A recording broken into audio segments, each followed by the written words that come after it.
Bonjour, shalom à tous. Aujourd'hui, nous allons parler de l'amour et de la volonté de Dieu envers chacun de nous. Vous savez, il arrive parfois que l'on se pose la question à savoir, suis-je dans la volonté de Dieu? Est-ce que je fais vraiment la volonté de Dieu? Est-ce que ma vie reflète la volonté qu'a pour Dieu, pour moi, dans ce peu de temps que j'ai à passer sur cette terre, dans ce peu de temps qu'il me prête dans le corps qui est le mien à cette terre? La volonté de Dieu. Est-ce que je la connais? Le Seigneur nous dit dans sa parole que celui qui fait la volonté de Dieu, c'est celui qui est son frère, c'est celui qui est sa sœur, c'est celui qui est sa mère, que c'est celui qu'il connaît. Parce que dans ce chapitre où on retrouve Marie et les frères de Jésus, on voit qu'on dit à Jésus, est-ce que Marie, on ne lui dit pas est-ce que, mais on lui dit regarde ton frère et ta sœur, et c'est là qu'il va spécifier qui est son frère, qui est sa sœur, qui est sa mère, que c'est celui qui fait la volonté de Dieu. On va voir dans la parole de Dieu que nous connaissons la volonté de Dieu par sa parole, par les Écritures.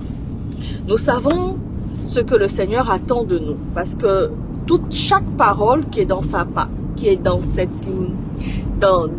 Bible, dans l'immensité de ses Écritures, chacune des paroles que Dieu nous a données est une de ses volontés, et il a dit que toute sa parole s'est accomplie à la croix. Oui, dans un seul geste. Et nous avons vu aussi Jésus à Gethsémani nous dire que pas ma volonté, Père, mais ta volonté. Et là, il y a eu un ange qui est venu fortifier notre Seigneur. Nous voyons Marie, connaissant les Écritures, elle a certainement lu Isaïe comme nous, et elle connaissait cette prophétie qui disait que la Vierge enfantera. Effectivement, quand l'ange vint vers elle pour lui dire que cette Vierge-là, c'était elle, ben, elle s'est inclinée par rapport aux Écritures et elle a demandé un peu plus de précision.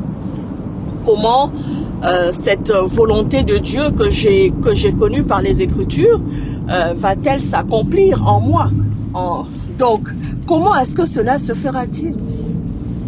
Il est merveilleux de voir cette conversation, de participer à travers nos lectures à cette conversation. Oui, c'était comme si nous étions là. Hein, et de voir cette jeune fille se soumettre à toutes les humiliations possibles et inimaginables qui devraient arriver. Imaginez-vous, une jeune fille qui ne peut attribuer la paternité de son enfant à personne, mais qui accepte d'être enceinte, malgré qu'elle n'a pas de mari, et elle ne peut nommer personne comme étant son mari, puisqu'elle est une vierge qui doit enfanter. Donc elle n'a pas eu de mari pour enfanter de cet enfant-là. D'ailleurs, il a fallu que le Seigneur envoie un autre ange vers Joseph pour aller dire à Joseph d'accepter la paternité de cette grossesse, afin de pouvoir aider Marie à accomplir cette volonté de Dieu et pouvoir porter cette croix sans trop d'humiliation, en étant couverte amoureusement par cet homme qu'il aimait. Donc, nous voyons ici la puissance de l'amour que Joseph, je pense, a tellement aimé Marie que lui aussi, dans cet amour-là, couvre, protège Marie, accepte aussi cette volonté qui est d'être le Père de Jésus, de porter cette paternité, et il accepte. L'amour est tellement puissant dans la volonté de Dieu l'amour triomphe de tout d'ailleurs. D'ailleurs, le Seigneur nous a dit il a dit au moins à l'église de Corinthe, et à nous aussi, au 1 Corinthiens 13, versets 4 à 8, que tout va passer, mais la seule chose qui ne périt jamais, c'est son amour. Son amour ne périra jamais parce que l'amour ne périt jamais. L'amour triomphe, l'amour demeure éternellement. Donc, oui, il y a la volonté de Dieu. Et si je reviens à Marie, mais Marie a accompli la volonté de Dieu.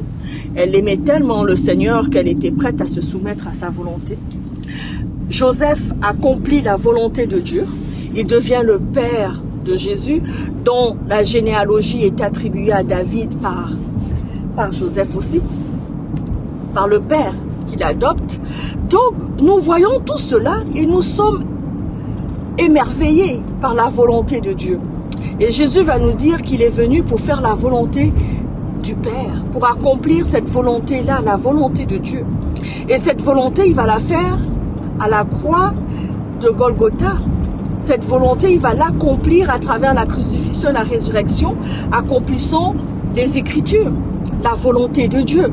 Et cette volonté, elle prend un amour phénoménal, parce que sans amour, il est impossible d'accomplir la volonté de Dieu. Il est impossible de la connaître, parce que il ne suffit pas seulement de la connaître, d'en avoir entendu parler, mais de se l'approprier, d'être embrasé par cette volonté. Ça prend le feu de l'amour.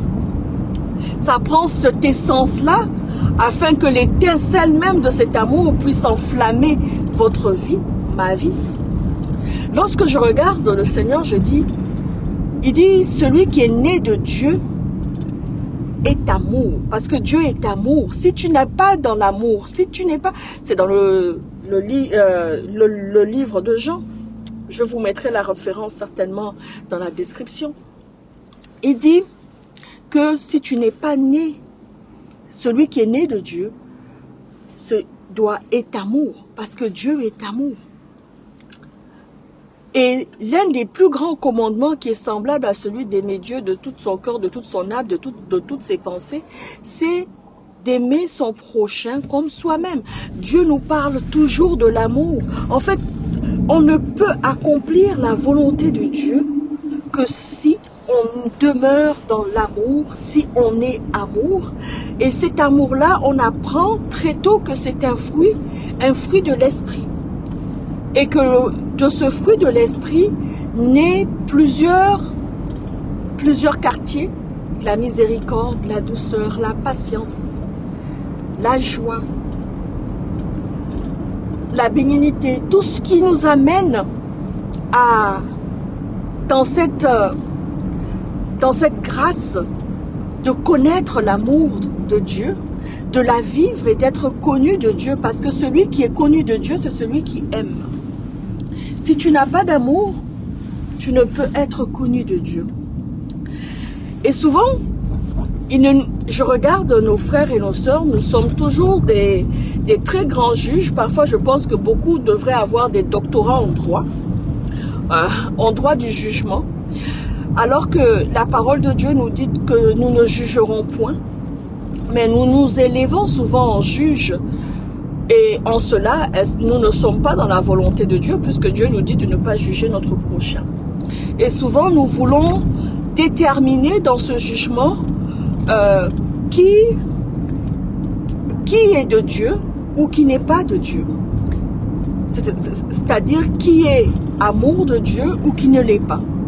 Et en cela, nous avons catégorisé en nous disant que, je vais le dire clairement, en nous disant que le chrétien, c'est celui qui est de la religion, d'une des religions chrétiennes, c'est celui qui est aimé de Dieu, c'est celui qui est connu de Dieu, et celui qui n'est pas de la religion chrétienne ne serait pas connu de Dieu, ne serait pas aimé de Dieu. Danger, danger. Le Seigneur ne nous demande pas d'être juge. Lorsque je réfléchis à cela, je me dis, Seigneur, oui Père, je veux connaître ta volonté. Et ta volonté que tout le monde connaît et qui est celle la plus basique, c'est d'aller et de faire des nations tes disciples. Faire des nations tes disciples, mais cet envoi ne peut se faire sans amour. Et faire des nations des disciples ne veut pas dire faire des nations des religieux. Faire des nations des enfants de Dieu, faire des nations des enfants nés de l'amour de Dieu, des enfants amour de Dieu et qui manifestent Dieu amour et qui sont amour dans Dieu. C'est une distinction à faire, mais que nous oublions de faire. Je te le jure, Père, parce que mes frères et sœurs, lorsque je nous regarde, nous regardons nos frères et nos sœurs, là, Jésus nous dit dans sa parole, celui qui est mon frère ou celui qui est ma sœur, ou celui qui est ma mère, c'est celui qui fait la volonté de Dieu. M'est-il donné à moi, Mercedes, ou à toi, ma sœur, ou à toi, mon frère, de dire qui fait la volonté de Dieu ou qui ne la fait pas? M'est-il donné à moi, Mercedes, de reconnaître qui est connu de Dieu ou qui n'est pas connu de Dieu? À qui le Seigneur dira « je ne te connais pas » ou à qui le Seigneur dirait « je te connais ». M'est-il donné à moi, Mercedes, de le savoir ou à moi, Mercedes, de le déterminer? Non. De la volonté de Dieu, il m'est donné à moi de aimer mon prochain comme moi-même. Et moi, j'aimerais pas, en tout cas de la façon que je m'aime, j'aimerais que Dieu m'a permis de m'aimer, j'aimerais que je sois connu de Dieu. Donc comme j'aimerais être connu de Dieu, je dois regarder, poser mon regard sur mon frère et ma soeur. J'appelle mon frère et ma soeur quiconque vers qui Dieu m'envoie. Et je dis, je dois l'aimer parce que c'est sa volonté que je sois amour. Ce n'est pas sa volonté que je sois jugement. C'est lui qui va juger dans le dernier temps, pas moi. Il est de la volonté du Seigneur que je sois amour envers mon frère, envers ma sœur. Et j'appelle mon frère et ma sœur quiconque vers qui le Seigneur m'envoie. Je ne regarde pas comment mon frère et ma sœur se comportent. Je ne regarde pas la sainteté, la sanctification de mon frère ou de ma sœur, à la piété, à l'impudicité, de quel fruit il est de l'arbre. Il ne m'est pas donné de regarder cela. Il m'est donné d'annoncer la bonne nouvelle. Et quelle est cette bonne nouvelle? Cette bonne nouvelle, elle est simple. Cette bonne nouvelle est que Dieu a donné son Fils unique, en qui il a mis tout son amour, pas une parcelle de son amour. Il a dit tout son amour, toute son affection. Il a concentré cela en une seule personne, en ce Fils unique, qu'il a donné pour le salut du monde, qu'il a donné pour le salut du monde. D'abord le monde. Le monde est constitué de justes et de méchants, afin qu'il puisse dire qu'il est le Dieu des justes et qu'il est le Dieu des méchants. J'appelle mon frère, ma soeur, ma mère, celui à qui il est donné de dire s'ils sont amour ou s'ils sont nés de Dieu, est à celui à qui cela se rapporte. J'allais dire à César ce qui est à César, à Dieu ce qui est à Dieu. Donc à Mercedes ce qui lui est donné et à Dieu ce qui lui est donné. Je veux laisser Dieu dire dans les derniers temps, je ne te connais pas ou je te connais. Mais moi, à moi Mercedes, il me donnait d'aller dans ce grand amour, dans l'immensité de cet amour, faire des nations, des disciples. D'aller amener cette bonne nouvelle qui nous discipline dans l'amour. Cette bonne nouvelle d'une acceptation de quiconque y croit. De quiconque accepte cet amour magnifique, immense. Cet amour qui ne fait assertion de personne. Cet amour qui ne fait distinction d'aucune religion, d'aucun homme. Mais cet amour qui distingue celui qui croit en cet amour. Parce qu'il est amour. Est-ce que tu crois en cet amour? Parce que si tu crois en cet amour, tu viendras vivre cet amour. Et tu vas le vivre. Il m'est donné à moi et à toi, mon frère, selon ma pensée. Et si ma pensée est loin de celle du Seigneur, qu'il me corrige et qu'il te donne à toi de ne pas entendre ses paroles, mais s'il est de lui que je te parle et que tu entendes sa parole, que celui qui est le berger se laisse entendre la voix à travers ce que je dis. Alors, il est de ma responsabilité de demander au Père, Père, je sais que j'ai décidé de croire en ton amour, de croire en Jésus, de croire en ton amour parce que Dieu est amour, de croire à ce sacrifice à la croix, de croire à la résurrection, de croire au rachat de ma vie, à cet amour qui me donne accès à un trône de grâce auquel je n'avais pas accès, à cet amour qui brise le voile. Il m'est donné d'y croire. Et Père, parce qu'il m'est donné d'y croire, peux-tu m'aider, Saint-Esprit? Peux-tu me conduire dans comment devrais-je manifester cet amour dans ma vie? Parce que il m'est donné, comme à tous, de connaître ta volonté. Mais le comment cette volonté va se manifester, elle est particulière pour moi, particulière pour mon frère, pour ma sœur, pour ma mère, pour mon père. Comment devrais-je manifester ton amour? Quelle est la part de cet amour particulier qui est réservée? Quelle est la mesure qui est réservée à la mienne de manifester cet amour dans le comment? Dans le comment. Parce que le comment, c'est à moi, à toi, c'est dans notre relation que je connaîtrai le comment, ma part, ce qui est réservé de ma part de manifestation dans cette volonté magnifique. Effectivement, parce que je l'ai dit, et je veux toujours le redire, la cellule du cœur n'a pas la même spécialité que la cellule du poumon. Et pourtant, il est donné aux deux de faire fonctionner le corps.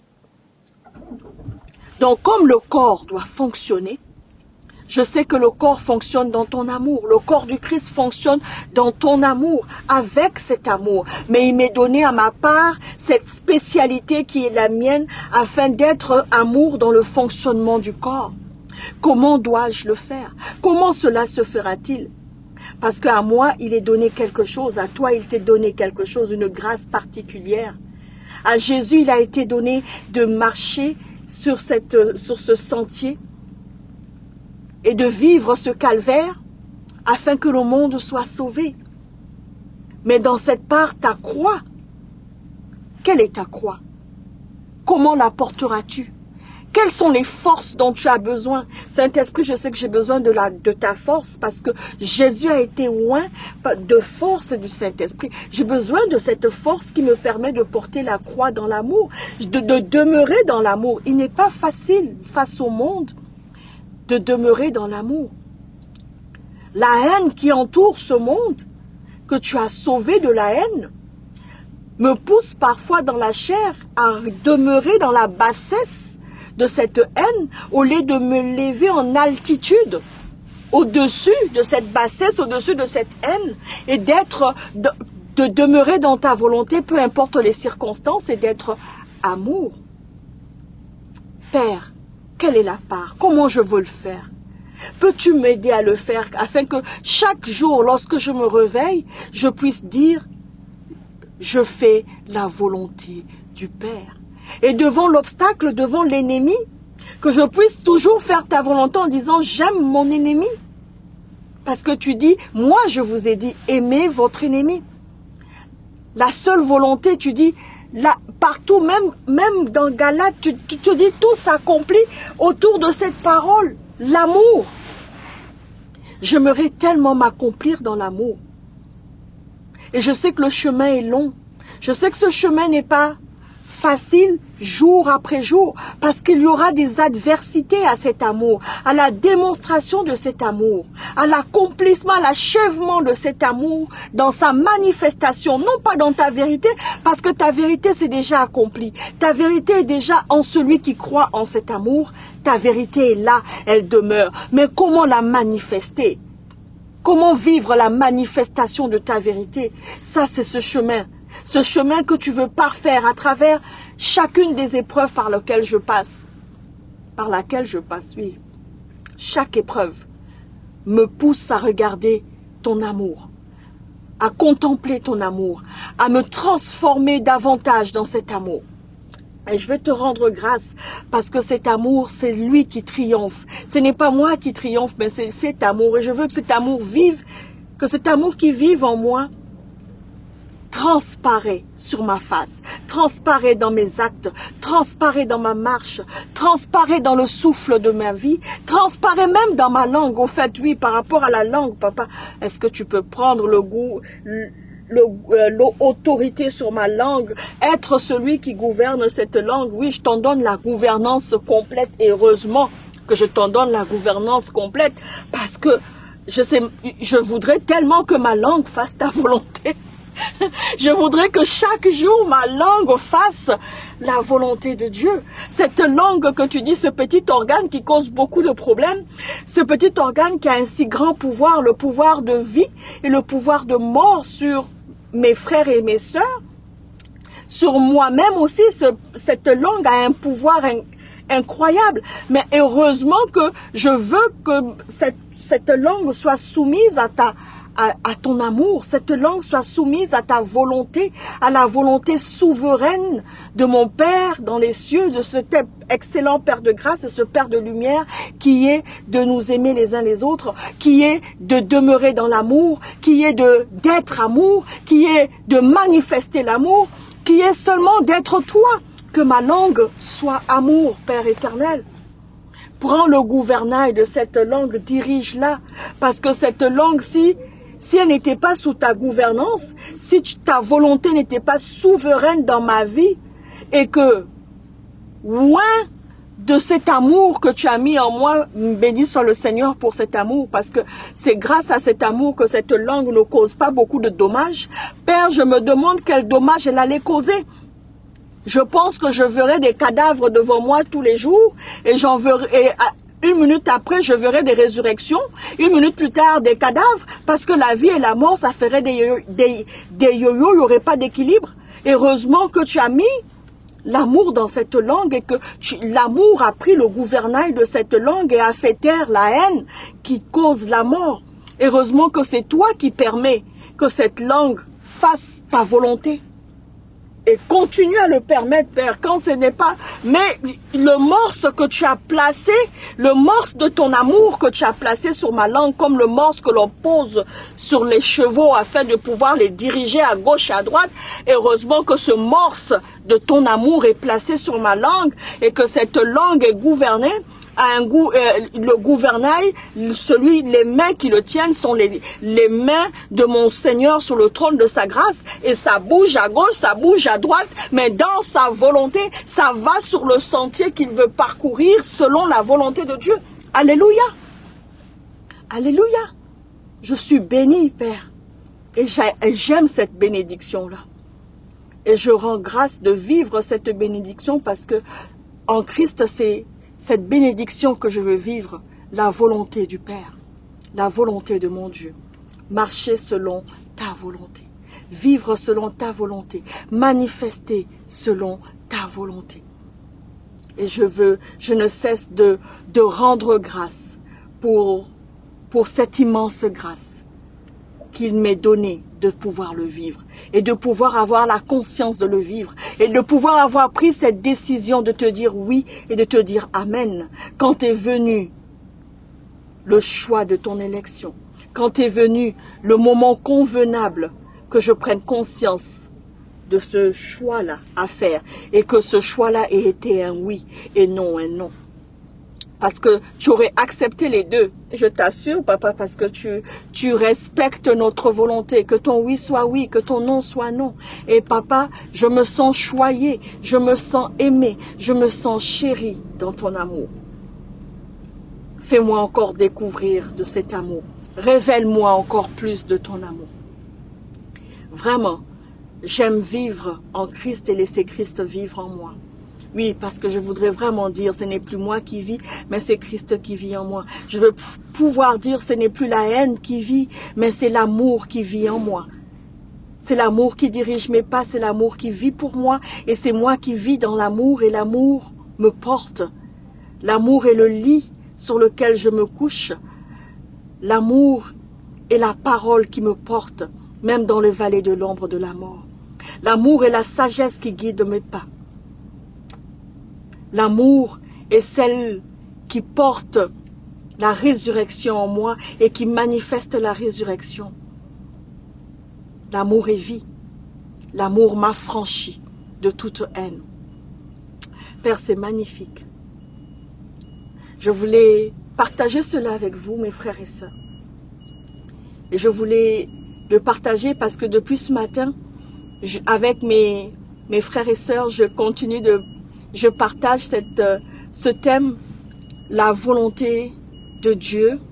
Connais-tu la volonté de Dieu dans ta vie? Quelle est la parole qui te porte dans la volonté de Dieu? Je veux remercier mon frère Kofi pour cette réflexion. Je veux remercier ma sœur Lise pour cette réflexion.